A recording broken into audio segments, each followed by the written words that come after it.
Marvel Comics writer Ta-Nehisi Coates slandered Charlie Kirk, claiming the purpose of his life was hate. Roll this up over at fanandpulse.com. You can find the link in the description below. In an appearance on the Ezra Klein Show, Coates was asked why Charlie Kirk was winning, and this is how he responded. That's not really hard for me to understand. If I could just back up for a second, I want to say two things. I published a book 10 years ago, Between the World and Me, and one of the constant reactions to that was that it was overly pessimistic about this country. It was overly pessimistic about the future.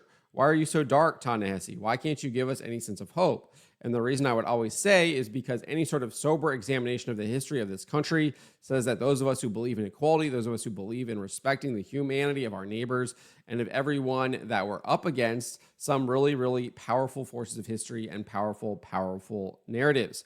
And the implication of that is however good we felt in 2013, 14, 15, 2008, there will be backlash. Those of us who are crying in 2008 watching Obama give that speech, those of us who were so moved by watching him and Michelle and step outside the car and felt so much fear for him, and then when nothing happened, felt so great about that.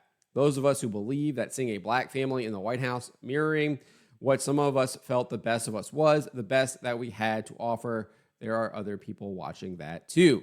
And I don't take any joy in saying this, but we sometimes soothe ourselves by pointing out that love, acceptance, warmth, that these are powerful forces. I believe they are. I also believe hate is a powerful force. I believe it's a powerful unifying force, and I think Charlie Kirk was a hate monger.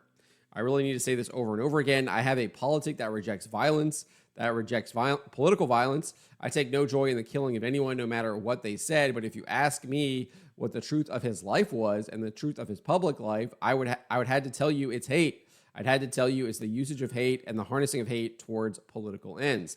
Needless to say, this is absolutely repugnant. It is very far from the truth.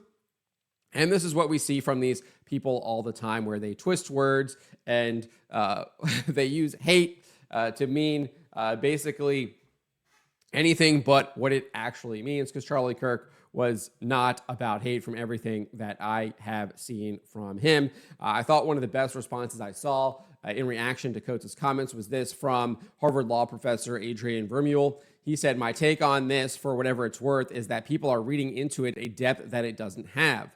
The simpler read is that American liberalism has been intellectually enfeebled by having it too easy for too long.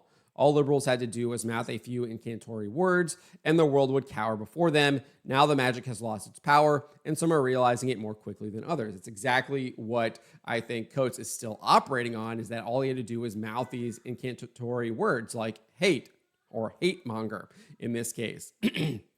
However, more and more people are seeing through the lies and slander of individuals like Ta-Nehisi Coates. Calling someone mean names and accusing them of hate no longer gives one power over them, let alone political sway, especially when there is significant evidence to the contrary, as is the case with Charlie Kirk. Coates is an example of a false shepherd who twists words to try to dupe people of his own insidious agenda. The Gospel of Matthew warns against such individuals, saying, "Beware of false prophets who come to you in sheep's clothing, but underneath are ravenous wolves. By their fruits you will know them. Do people pick grapes from thorn bushes or figs from thistles? Just so every good tree bears good fruit, and a rotten tree bears bad fruit. A good tree cannot bear bad fruit, nor can a rotten tree bear good fruit. Every tree that does not bear good fruit will be cut down and thrown into the fire, so by their fruits you will know them."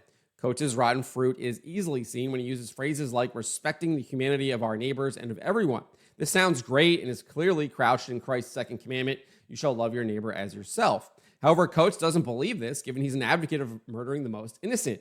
In February 2016, he made this abundantly clear. "Nevertheless, my basic feelings about this kind of America in which I want to live have not changed. I think a world with equal access to safe, quality, and affordable education, with the right to health care, with strong restrictions on massive wealth accumulation, with guaranteed child care, and with access to the full gamut of birth control, including abortion, is a better world." So he's literally advocating for mass murder and believes that that makes for a better world. Someone who truly believes in respecting the humanity of our neighbors and everyone would never advocate for mass murder. This guy is he's a snake, right? He's got the forked tongue of a snake. So he doesn't actually believe what he is saying here, and he's just using these words, as Adrian Vermeil says, as incantatory words in order to try to hold some sway. But those words no longer have magic. People are no longer buying into these lies and slander. They are seeing it for what it is.